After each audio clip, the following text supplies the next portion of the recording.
Comment ça va? J'espère que vous allez tous très bien. Alors, c'est la première vidéo Flash Mercato. Alors, qui dit Flash, dit rapide. Donc, ça va être une vidéo Mercato rapide. Je ne vais pas m'étendre comme d'habitude où je développe beaucoup de choses. Malheureusement, je vois que ça vous intéresse peut-être pas. Voilà, je vois que dans mes ratios, je vois que c'est pas intéressant pour vous. Donc, on va faire comme les benets, c'est-à-dire je vous donne l'information et vous allez prendre l'information tout simple. Allez, on y va. Let's go. On y change d'écran et on y va tout de suite sur le Mercato. Les benets. Allez, c'est pas méchant de dire Benet, vous inquiétez pas. L'OM est en discussion avancée avec Aymeric Laporte, le défenseur. Et oui, le défenseur connu quand même. Je vais pas faire sa fiche, je vais pas aller sur Transfermarkt pour vous dire que c'est un joueur passé par City, par Bilbao, par l'équipe d'Espagne comme on le voit là, champion d'Europe en 2024. Donc c'est pas si vieux que ça. Il n'est pas vieux non plus, il n'a que 30 ans. Il est encore dans la force de l'âge, il a beaucoup d'expérience, beaucoup de niveau à nous apporter. Certes, il joue actuellement en Saudi Pro League, oui, on peut se dire, ouais, c'est peut-être ramolli là-bas, ici, là. Mais comme je vous l'ai dit tout à l'heure dans le live, avec une bonne prépa en arrivant au début du mercato, s'il arrive 1er juin, 2 juin ou 3 juin, qui signe directement à l'OM, ça sera le top. Ça sera le top pourquoi? Parce qu'il va faire la préparation technique, physique, tactique, et il va être au top pour le début de saison et pour la Ligue des Champions, pour les 8 matchs qu'on va faire. Il va marquer 8 buts et il va nous donner 8 victoires, 1-0, 1-0, 1-0. Bon, je dis des conneries, mais vous voyez ce que je veux dire? Plus ça sera tôt, mieux ça sera pour nous, pour toutes les recrues, que ce soit Laporte ou d'autres. Donc Laporte, l'OM est en discussion avancée avec Aymeric Laporte pour une arrivée cet été. Le défenseur serait libéré de son contrat avec Al Nasser pour s'engager avec l'OM selon la Provence. Alors la Provence précise autre chose. On le sait très bien, Laporte est exigeant, c'est normal. Il a eu pas mal de titres dans sa carrière. Il a gagné pratiquement tous les trophées possibles, mis à part champion du monde. Je ne sais pas s'il l'est. N'hésitez pas à me dire dans les commentaires, je ne me rappelle plus. Je crois pas, non. Selon nos informations de la Provence, l'OM qui a essayé de l'enrôler en janvier, on a essayé de le soutirer de l'Al Nasser, mais on n'a pas réussi parce qu'il fallait payer un transfert quand même assez conséquent, entre 10 à 18 millions d'euros au total. Donc, entretient le lien avec l'ancien Citizen, mais quelques obstacles doivent être encore levés. L'équipe de De Zerbi doit notamment se qualifier directement pour la phase groupe de Ligue des Champions. Donc, terminer 2e ou 3e ou 4e, les tours préliminaires, mais ça pose problème. Parce que on va perdre du temps. Et comme je vous l'ai dit, si on perd du temps, le recrutement tardif, ça pêche au bout d'un moment. Voilà, comme l'année dernière, on a eu un recrutement tardif sur certains joueurs, et on a vu ce que ça donnait. On a terminé 8e, une saison à volo. Il y a eu d'autres sujets à mettre en avant, comme les amitiés entre le coach Marcelino et Pablo Longoria. Ça a posé un petit peu de soucis en début de saison. Ensuite, on a changé de coach, un nouveau coach. Il y avait beaucoup de soucis autres que le recrutement. Objectif tout à fait réalisable à 2 journées de la fin de saison. Et oui, l'OM est 2e. Voilà. Si on fait que 2 victoires, on est 2e. On s'en fout des autres. Monaco, Lille, Strasbourg, on s'en fout. On gagne 2 matchs, on est 2e. Ouais, faut pas s'inquiéter, on va gagner. Selon certaines indiscrétions, il serait alors libéré de son contrat. On vient de le lire, courant jusqu'en juin 2026 pour s'engager sous le maillot ciel et blanc.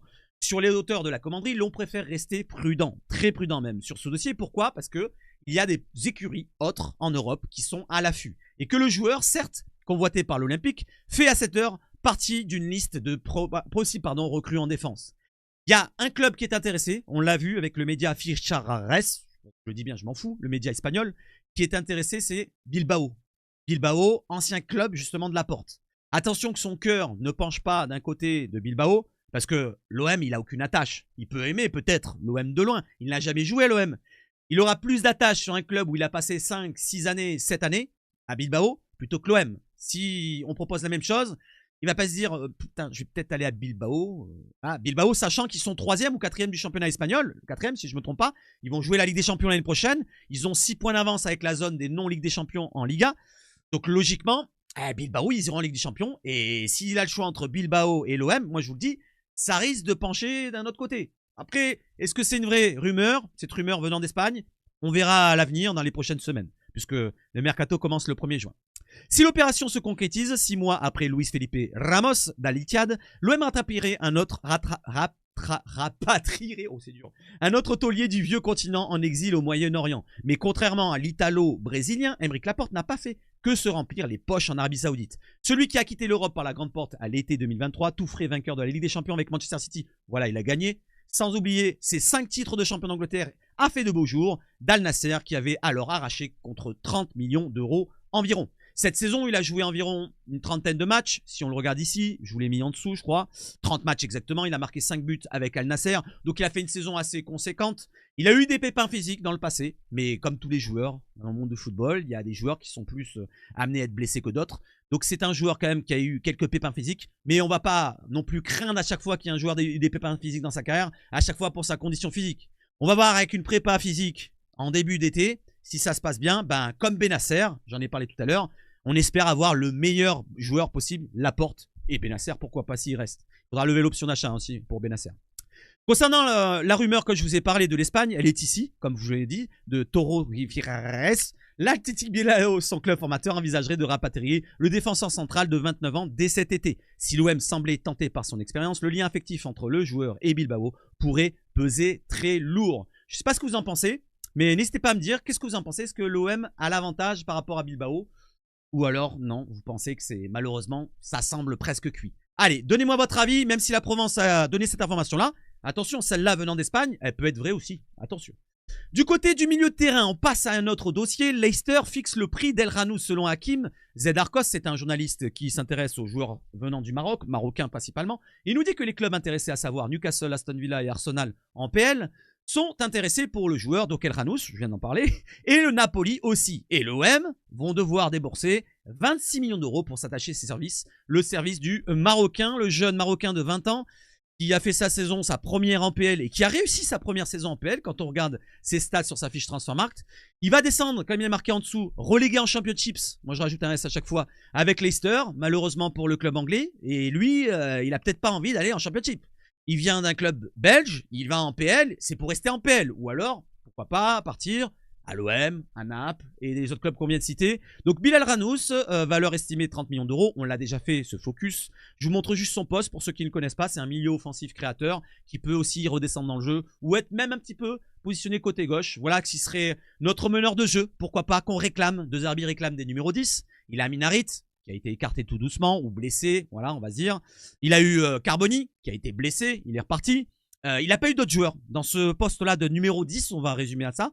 Donc pourquoi pas un Bilal Ranouz, voilà, pour l'année prochaine. Certes, il n'a que 20 ans, et comme je l'ai dit tout à l'heure, la jeunesse parfois, ça laisse à désirer, mais il n'a que 20 ans, mais il a déjà du vécu. C'est pas un jeune qui n'a pas de vécu, il a joué en PL, il s'est imposé directement en PL avec Leicester. Comme vous voyez là, 35 matchs cette saison, c'est une saison assez conséquente, 2300 minutes, 3 buts et 6 passes D. Saison quand même correcte pour une première dans un championnat qu'il ne connaissait pas, au très très haut niveau, parce que la PL, c'est quand même entre la Ligue 1 et la Champions League, on va se dire. C'est pas très loin de la Champions League à certains matchs. Donc un bon renfort si on arrive à l'attirer. Maintenant, il faudra investir. Voilà, comme vous l'avez vu, le chiffre, c'était 26 millions d'euros. Je pense qu'une offre aux alentours des 20, plus 2, plus 3, autour des 23, 24, peut-être 25 millions, peut-être ça peut partir. Maintenant, à voir si lui, il veut, pourquoi pas venir à l'OM. Je ne sais pas s'il a des attaches. On verra ça à l'avenir. Donc, pour Bilal El Ranouz. Donc, Bilal El Ranouz, c'est au milieu de terrain. Un autre joueur cité au milieu de terrain, on l'a vu depuis 2-3 jours, même depuis... Non, c'était hier. Depuis hier, l'OM aimerait recruter Angel Gomes, ou Angel Gomes. C'est l'anglais qui joue du côté de Lille, ou qui ne joue plus, puisqu'il a été écarté lui aussi. Il ne veut pas prolonger, il est libre de tout contrat en fin juin. Donc, c'est une opportunité comme on a fait pour Luis Felipe Ramos, comme on a fait pour Adrien Rabiot. Il nous a bien réussi quand même. Une opportunité dans un poste qui n'est pas fourni. On vient de citer Bilal Ranouz, donc pourquoi pas un joueur en rotation, comme Angel Gomes. Alors, bien sûr, c'est pas le meilleur. Comme Bilal Ranouz, c'est pas le meilleur. Mais avec les moyens qu'on a, si on fait 2 recrues avec juste la somme pour Bilal Ranouz, qu'on investirait en récupérant par exemple la somme d'Enrique ou une autre vente ici là, pourquoi pas 2 joueurs pour le prix d'un. Voilà, c'est un joueur de qualité quand même. Si on regarde sa fiche Transfermarkt, il est estimé à 20 millions d'euros. C'est pas rien, il a que 24 ans. Il a été sélectionné avec l'équipe d'Angleterre. Ce n'est pas rien, il a quand même un certain niveau. Certes, ses stats ne parlent pas pour lui-même, parce que si on regarde bien ses stats, c'est pas non plus un stateur, c'est pas un buteur, c'est pas un gros passeur, et c'est ce que réclame De Zerbi. On l'avait vu en début de saison, quand il avait critiqué Aminarit, il réclame à ce poste-là de numéro 10 des joueurs qui statent. Le club lui a même formulé une proposition de contrat, en parlant de l'OM, mais doit se heurter à la concurrence des clubs anglais. On va voir, maintenant lui il est anglais, est-ce qu'il va avoir la tâche de venir en PL et d'avoir un petit club qui s'intéresse à lui, comme je sais pas moi, Crystal Palace, ici et là, même si, bon, trop de proportion gardée, Crystal Palace en Ligue 1, ça fait peut-être top 5, top 6, top 7, je sais pas. En tout cas, c'est un petit club en Angleterre. Est-ce qu'il veut aller jouer là-bas le maintien ou le moyen de tableau en Angleterre ou venir à l'OM jouer la Ligue des Champions, jouer, pourquoi pas, allez, pas loin du titre, on l'espère, et pourquoi pas gagner un titre, la Coupe de France, moi je suis conseillerais de venir à l'OM, être dans la rotation d'un autre joueur à côté, comme Bilal Ranous. Voilà pour Angel Gomez, 24 ans, 1m66, c'est petit gabarit. Anglais, comme je vous l'ai dit, 4 sélections avec l'équipe d'Angleterre, fin de contrat 2025, valeur 20 millions d'euros. Vous voyez, créateur aussi offensif, il peut jouer dans le cœur du jeu. Un cran plus bas qu'un Bilal Ranous sur le côté gauche, mais c'est un joueur qui est polyvalent. Donc au moins il pourrait dépanner dans le cœur du jeu s'il y a peut-être un Rabiot ou par exemple un Benasser dans le cran plus haut du triangle comme ça dans le milieu à 3. Ou si on joue en 4-3-3 qui manquerait, ben lui il sera là pour pourquoi pas dépanner. Voilà le droitier anglais qui a joué cette saison 20 matchs à peine pour 1000 minutes. Comme je vous l'ai dit, il a été écarté parce qu'il ne veut pas prolonger. Autre chose, un joueur qu'on va voir partir, vous l'avez aimé cette saison, l'année dernière, peut-être l'année d'avant. Je ne sais pas si vous l'avez aimé parce qu'avant on l'appelait Luis Merdique. Luis Merdique qui s'appelle désormais Luis Enrique. L'Inter a formulé une offre de 25 millions d'euros, bonus compris pour Luis Enrique. L'OM continue de demander 30 millions, donc on n'est pas très loin, 25 plus des bonus. Après, il y a des pourcentages ici et là, peut-être qu'ils ne le disent pas là. Mais Di Marzio nous précise que la volonté commune des deux clubs est de conclure le transfert dans les 10 jours. Pourquoi les 10 jours? Parce que bientôt, dans 3 semaines, il y a un peu plus. Dans un mois, il y a le championnat du monde dans la Coupe du monde des clubs, c'est ça? Pas la compétition et il voudrait y participer. Luis Enrique lui aussi voudrait partir du côté de l'Inter. Je pense qu'on va s'arranger, on n'est pas très loin de trouver un bon accord entre les deux clubs. Il y a un accord déjà entre le club de l'Inter et Luis Enrique, on le sait depuis quelques semaines, il n'y a pas besoin d'avoir l'information Di Marzio d'aujourd'hui, on le sait depuis longtemps, qu'il veut partir là-bas, il s'est mis d'accord avec le club, on ne sait pas quel salaire mais on s'en fout, le contrat c'est 3, 4, 5 ans, on s'en fout de ça aussi, du moment qu'ils partent et qu'on récupère une belle somme. Si on récupère 30 millions, c'est beau. Si on récupère 25, 30, bah, c'est déjà pas mal. Hein. Voilà, le joueur ne veut plus rester. Faut pas forcer. Quand le joueur ne veut plus rester, faut pas forcer. Si le joueur ne veut plus rester et qu'on récupère rien à la fin, finalement, on l'a dans le baba à chaque fois. Souvenez-vous-en hein, des cas avant. Ouais, l'autre il vaut 80 millions en parlant de Thauvin ici et là. Si Thauvin voulait partir forcé, il fallait le laisser partir au bout d'un moment. Voilà, moi je dis les joueurs qui ne veulent pas rester, on les fait partir. Next, merci. Donc Luis Enrique, merci pour ton passage. Tu finis pas trop bien cette saison, mais... Voilà, on va dire que cette saison a été plutôt bonne. Bonne, très bonne, moyenne par moment. Mais dans l'ensemble, merci à toi Luis Enrique pour ton retour venant de Botafogo. Du côté du résumé de la chose, Massiliazone nous met cette photo-là avec 3 joueurs qui seraient à 0 €. Faut prendre avec de grosses pincettes, c'est pas 0 € les amis. Ça sera avec des prix à la signature. Si on prend un Jonathan David, alors là c'est juste pour faire du chiffre en termes de like, merci les Massilia. Mais on le sait très bien, Jonathan David, il veut une énorme prime à la signature et il veut un énorme salaire. Ça va être super, hyper, giga compliqué d'attirer Jonathan David, à moins qu'il n'y ait pas un club qui lui donne le salaire qu'il veut. Peut-être, on ne sait jamais. Mais lui, il veut voir autre chose. Il veut partir de la Ligue 1 apparemment.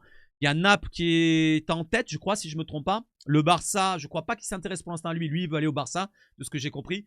Donc David, il veut un gros salaire, une grosse prime.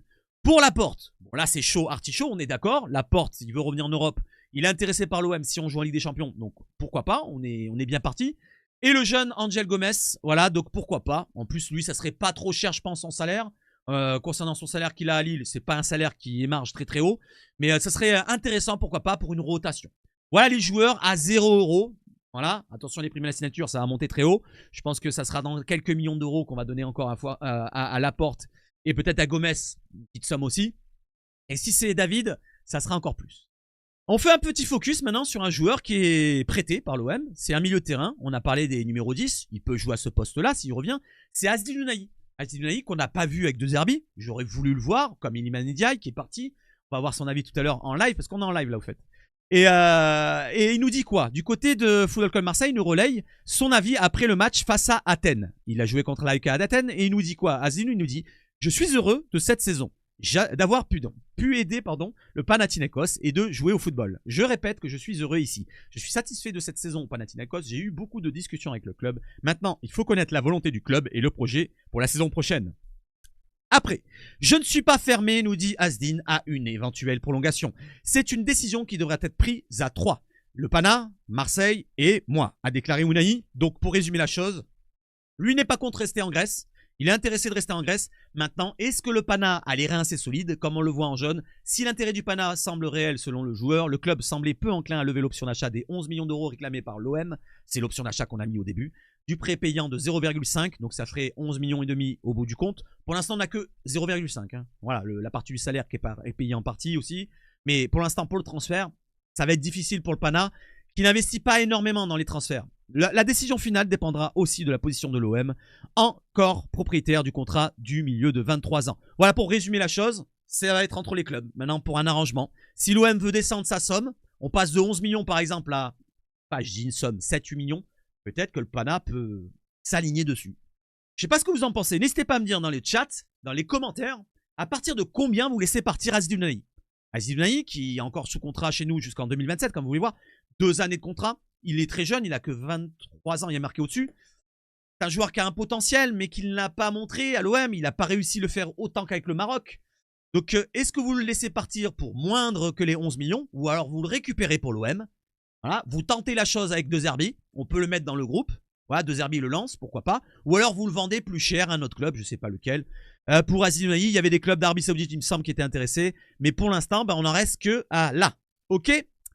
Allez, pour le point Mercato, on en est là, c'est bon, let's go cacao, c'est fini pour le Flash Mercato. N'hésitez pas à donner un like, un dislike, abonnement, cloche. Et pour la prochaine vidéo, mettez la petite cloche, hein, je viens de vous le dire, mais c'est pour avoir les prochaines vidéos et les prochains lives. On est en live, si vous voulez venir, n'hésitez pas, on est peu nombreux ce soir, mais c'est pas grave, on passe un bon moment.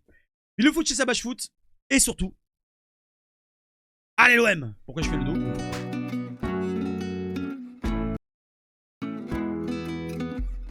Allez, ciao, ciao.